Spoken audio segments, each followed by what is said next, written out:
Помогите!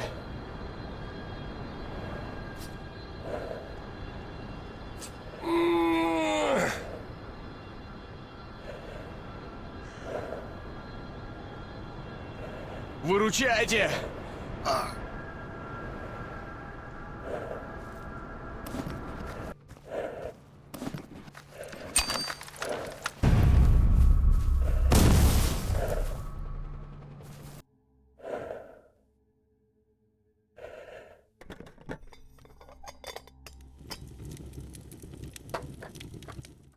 Since it is quite clear by now that we will surely see Stalker 2 before the 1.0 version of Dead-Air, which is coming never, I thought it might be a good idea to revisit one of the Stalker mods I liked the most and simultaneously hated with the greatest passion imaginable to man. Dead-Air is old, janky, even jankier than your usual Stalker experience, and hopelessly outdated.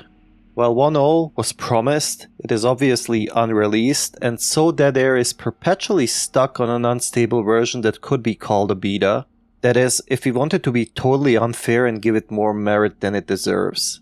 Anomaly is smoother, all the Anomaly offshoots offer more features and stability, Escape from Pripyat and Gamma are usually what I would play nowadays, but Dead-Air is unbeaten in one regard, and that is the atmosphere of absolute desolation that it can somehow conjure. It reminds me of Darkwood, but generally manages to out-Stalker Stalker with its own gameplay and atmospheric choices.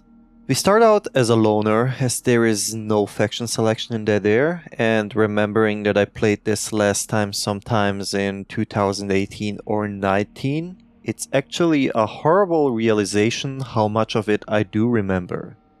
That's mostly because I remember all the bad choices I made in my first playthrough, and I remember what not to do starting out here and now. Our guy here with his noble name has to follow 3 rules during what you would call character creation. He has to start with a shotgun, has to have some sort of viable long-range weapon, and if possible, have a gas mask. We'll also get the perk to be more resistant to eating all sorts of trashy zone food. That will surely come in handy as well.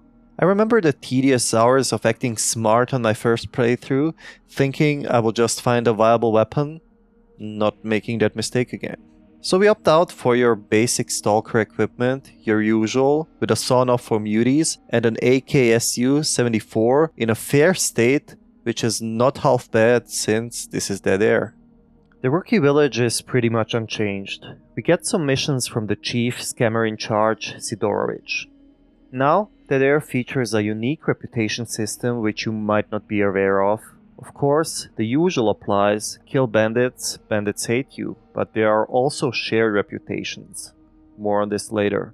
We get a mission from Sid to clear the car park from bandits. Usually, you would do this without thinking about the consequences, but in the case of DA, you can actually opt out to talk to the bandits and get a mission from them instead, as you start neutral. However, we prefer to go the usual route and wipe them out. As it seems, and as it often is the case in Stalker, the zone basically did the job for us. There is only one bandit left and we dispose of him without actually having to spend any ammo. And bam, jackpot, a scoped STV-40.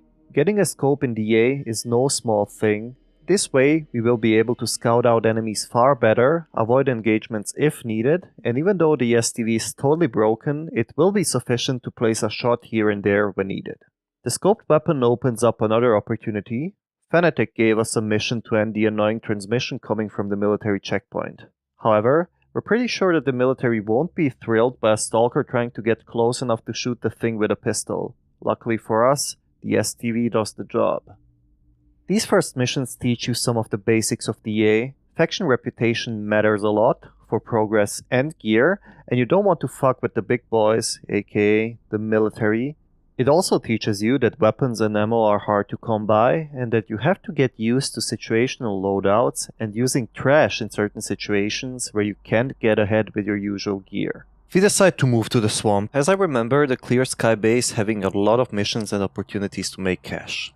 If there's plenty of anything in the swamp, then there's water and boars. Boars are super lucrative hunting targets, as the Clear Sky provision guy gladly buys mutant parts and pays pretty well. Later we will discover that there are even more reasons for hunting boars, but the swamp has a lot of places which lets you cheese simple mutants like boars or flesh. Just find some high ground and work your magic while they can't reach you. With a hunting backpack, boars can even drop thorn artifacts and will usually drop more parts. However, all of this leads us to one of the main problems that Air will throw in your face. You will have to eat. Clean food is scarce, often expensive and hard to get by even if you have cash. So you will be heating up that improvised oven more than you'd like to, cooking mutants and dying from radiation poisoning. Dog meat, flesh meat, boar chops, that has been my stable diet for most of the game. Buy improvised stove, acquire mutant parts and charcoal, spend a week cooking, eat shitty mutant meat, drink vodka to not die to rats, and take an activated carbon pill to not die to vodka. Overall, it's not too punishing, but like everything else in Dead Air, it is simply time consuming. The missions that you will be doing in Dead Air are mostly your usual Stalker missions. Kill mutants, kill some dude, get some documents, scout the area.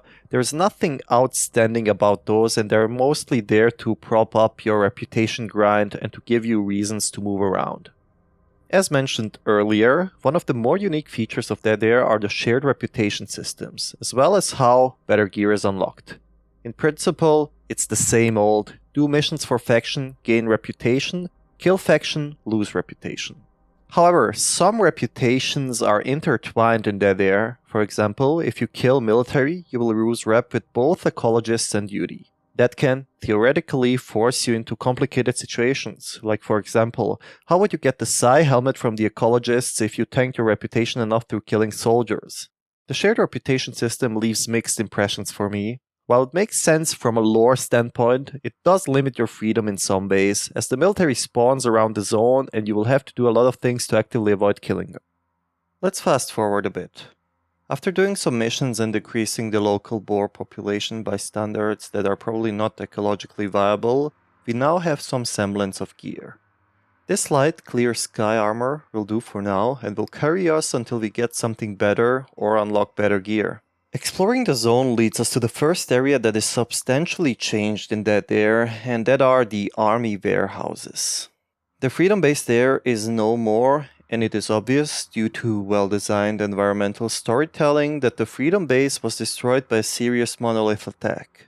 The warehouses are now full of dogs, controllers, bloodsuckers, and any medium-rate mutant you might think of. Sadly, after exploring, we don't find anything special in the warehouses, however, the mutant parts are more than worth it. Our main mission, which is to check a stash left by Stalker in the Polizza Hotel, is out of our reach, and we have some serious preparations to do before doing that one. Our current main goal is about raising enough cash to get the calibrated S.T.A.L.K.E.R helmet from Sakharov and a mercenary permit, which will allow us to buy gear from them and do missions for them to raise our reputation. Getting cash in Dead Air is not necessarily hard, but it takes a lot of time. Especially in the beginning, your main source of income are mutant parts, and this is not so hard in itself, but walking all over the zone to get the best prizes, like the Clear Sky Camp or Ecologist Bunker in Yantar, takes a lot of time, especially with the stamina system and the running speed, which seems to be lowered. So here's my first serious gripe with Dead Air: there is no fast travel option. While I dislike fast travel, which is not immersive, many mods feature immersive fast travel systems where you can pay guides to get to a place. There is a sub-mod for DA doing just that, but I did not use that one. I'm trying to use as few as possible sub-mods for Dead Air. There are several reasons for that. The mod is already unstable enough, even without tinkering with further sub-mods, and I want to review the vanilla DA experience you will be getting when you install this. As for the time being, I'm only using 3 add-ons: the English translation, an extended version of the English translation, and a sub-mod which fixes missing dialogue options in the S.T.A.L.K.E.R helmet quest with Sakharov. Without the S.T.A.L.K.E.R helmet mod, you will not be able to buy the calibrated device from Sakharov. At least, I did not have that option. After lowering the wildlife population of the zone to almost acceptable levels, we now have raised enough cash to get our merc permit. This allows us to visit the Dead City and get some much needed upgrades. I got the Mossberger shotgun while simultaneously paying Sakharov to prepare the Psi helmet. While we're preparing for some lab diving, we're about to visit the Agroprom underground and Strelok's old hideout. The main issue which I have with the labs in Dead Air is not that they've been ramped up with anomalies, mutants, red spots, deadly gas, and everything else the zone can throw at you, but in both of my DA playthroughs the volume in labs is through the roof, for some reason. I had to turn down the game in my volume mixer just to make the whole experience bearable. Strelok's hideout is, of course, pretty empty, except for some documents. If you expected a suit or something there, well, tough luck in DA. And again, for the audio levels, I vividly remember playing the final section of the game muted because the Idikmeni was literally destroying my earbuds and there was no way to push it down to tolerable levels. Anyway, the documents are our first steps towards getting better gear in DA. You can give documents to factions, which in turn will provide you with a better inventory of gear that you can buy. We decide on giving our first documents to the mercs, hoping for some better armor. However, as with everything that is hopelessly slowed down in DA, it actually takes a few days for the inventory to update and to unlock. But this way, we have some more time to grind money. As the merc inventory is not updating that fast, and we get enough time for some more grinding, we actually decide on clearing the miracle machine as well. The psi field in Yantar is super annoying as it limits your way through the zone, forcing you to make big detours or to cross the wild territory, which is full of gas, anomalies, and dangers in DA. Even more so than usually. The miracle machine proves to be pretty easy, since we have the calibrated psi helmet, an upgraded helmet with additional psi resistance, and the solution to all problems in Stalker, enough buckshot, and an attack shotgun. Thus, the miracle machine provides us with another set of documents and enough mutant parts to sell to keep us going. As it is the only logical choice, we provide the mercs with another set of documents, and that is even prior to them unlocking their first inventory upgrade for us. And here, as with most Stalker mods, the superficially bloated grind for better gear begins.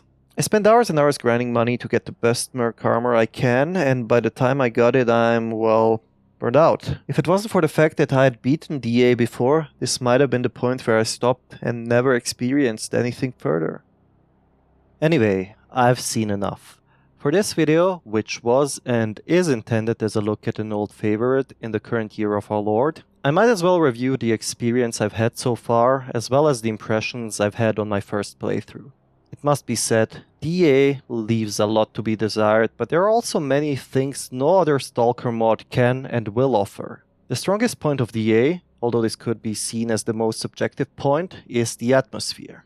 While the atmosphere is generally a part of Stalker which can seldomly be repeated by other games, and in this way is a feature taken over from the base game to every mod, DA makes it more of a bleak experience. It introduces a harsher, more sparse environment which feels organic. While it is true that many Stalker games will try to do that, some of them miss the mark by valuing gameplay difficulty more than what I would call world building. While DA is harsh, the choices and progressions are kept organic. The document system, the factions, gradually unlocking better gear for you as a part of a personal deal, and the environmental hazards that are ramped up in the areas where it does make sense are superbly done.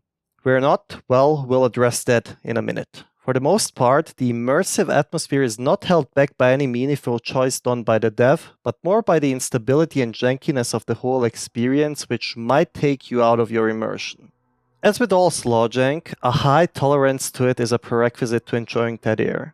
It's more about embracing the faults, the jank, being molded by it, and grinding through the technical difficulties which you surely will encounter. The game will crash, saves most likely will be corrupted, things will bug out, and if you're willing to work around that, you might find more enjoyment than frustration. All Stalker mods have to put somewhat artificial barriers to extend the gameplay loop and make it harder and more hardcore. The usual way being ramping up difficulty, gear progression issues, and repair systems, as Stalker progression can only be measured by gear and funds. Dead Air is no stranger to these systems, as they are implemented in a way that I found slightly more annoying than in Anomaly offshoots. While the weapon durability is modified by certain red modifiers, with a lack of a better name, that make weapon repairs more expensive and harder, this isn't the main issue in the progression loop. A combination of environmental hazards pumped to 11, zones where you have to use specialized gear like gas tanks to progress, Slow inventory replenishment on traders, ammo, scope, gear scarcity in general do not represent insurmountable obstacles, but only obstacles which always demand one more thing from the player, and that is time investment. No fast travel, immersive or not immersive, being featured is another major issue. The main complaint I have with Dead Air is that it fails to respect the player's time, with the goal in mind of being as hardcore and immersive as possible. A possible balance of these two factors is always an issue with Stalker mods, but I think that DA most definitely went too far in one direction. Some of these things can be easily fixed by submods, but we will not concern ourselves with that since we're reviewing the vanilla Dead Air experience. However, it should be noted that you can add a lot to DA and fix a lot of things. However, adding submods to this experience, as tempting as it is a gamble in itself. Dead Air being the highly unstable mod, it certainly does not benefit from duct taping more stuff to its already flimsy structure. A game or mod might not respect your time, but the real issue is when the grind or the gameplay decisions that are made to slow down your progress are boring as well. I hate to admit, but this is possibly the greatest gripe with Dead Air. As the only possible audience for these mods are Stalker veterans, the game will serve you more of the same all the time. Things which you have already seen, experienced, and played through 1,000 times. Since these mechanics are basically your way up, grinding mutants, artifacts, doing missions which never were the strong point of Stalker, you will, inevitably, face a boring loop that is the main thing holding you back from progressing. While it is fine to make the player earn something to progress and give a feeling of achievement, there are moments where more of the same is not the way to go. With the grind in DA, the only thing you've shown is the decision to invest more time to get more rubles to get better gear. The fact that Stalker is not an RPG in its core is not helping. There are other ways to do that, examples where other games shine, like the armor and faction progression that are seen in Piranha Byte games, especially Gothic 2. But applying such mechanics into Stalker would have to change the fundamentals, and by changing the fundamentals, would it even be Stalker anymore? Thinking of the positives, I always liked the way DA handled food. There is a certain charm to the cooking system, the tablets you have to use to not die, the radiation management connected to the whole process. I never really bothered to engage with these systems too much in other mods, mainly because the game didn't force me to. Crafting was never my go-to activity in any game, especially RPGs, but if it's done in a manner which is organically connected to the lore, world building and survival, it can be rather engaging. I would say that DA found a sweet spot where it's not too hard to obtain food, but on the other hand you don't just dismiss it as a category which you seldomly engage with, as you usually have enough money to buy high quality rations. In most of my Anomaly playthroughs I did just that. Another missing feature is that DA can be hard to decipher sometimes, even for Stalker veterans. What do I mean when I say decipher? I think everyone who ever played Dead Air had the moment where they asked themselves what exactly is killing them and lowering their HP. We know now, in hindsight, after 2 lengthy playthroughs, that 99% of the time the answer is radiation. But it is very easy to start in DA without a dosimeter, to have no idea that you need to use it, and to generally be clueless that even slight radiation can lower your health and kill you. To be fair, I don't have a problem with that per se, but I have a problem with the fact that it's not very convenient and straightforward to obtain that information. Many of these functions are not communicated well to the player, and you will need to read up and actively look for something to actually understand them. One of these moments, which I vividly remember from my first playthrough years ago, is the shared reputation system. I can't remember exactly, but I do think that some of the explanations were not even translated or implemented back then, but for example, the shared faction reputation was something I found out the hard way, which can really screw up your playthrough. Novel features like that, which you don't usually see in Stalker, are great, and I support innovation, especially in modding, but I think this needs to be communicated better to the player. So the main question remains, would I recommend Dead Air? In all honesty, I started hating myself slightly again halfway through this playthrough, and Dead Air for me is like a mix of an abusive relationship which can give you the highest of the highs and the lowest of the lows. Mixed with the factuality of a car crash, which is ugly and sad, but you just can't help yourself but to keep looking. If I would speak objectively from a technical standpoint, I would clearly say no. Patience of a saint or a Slavjank enthusiast is needed to push yourself through to playing DA to any sort of enjoyment. Is there any historical, in the sense of Stalker modding, significance to playing this one? Well, as the Germans would say, Jein, or basically yes-no. It certainly has ideas that you won't see in many other mods, but also a lot more of the same. However, Dead Air has a unique way of stitching all these features together. The saddest part of Dead Air is that it is left in this state and I don't see any updates coming ever again. This fate remains in a sorry state, and to be quite honest, I would probably not have played it again if I didn't play it when I actually had more patience and time for gaming generally. Is there plenty to be enjoyed in Dead Air, especially for Stalker fanatics? Yes. But is there also frustration and time-wasting grind lurking behind every corner, coupled with a technical framework as stable as a house of cards? Fuck yeah. So I guess, as always, pick your poison, and one man's trash is another man's treasure, or however that one goes. I would honestly say that there are some very real gems in this particular bin of trash. For others it might be a gem mine with a little bit of trash here and there.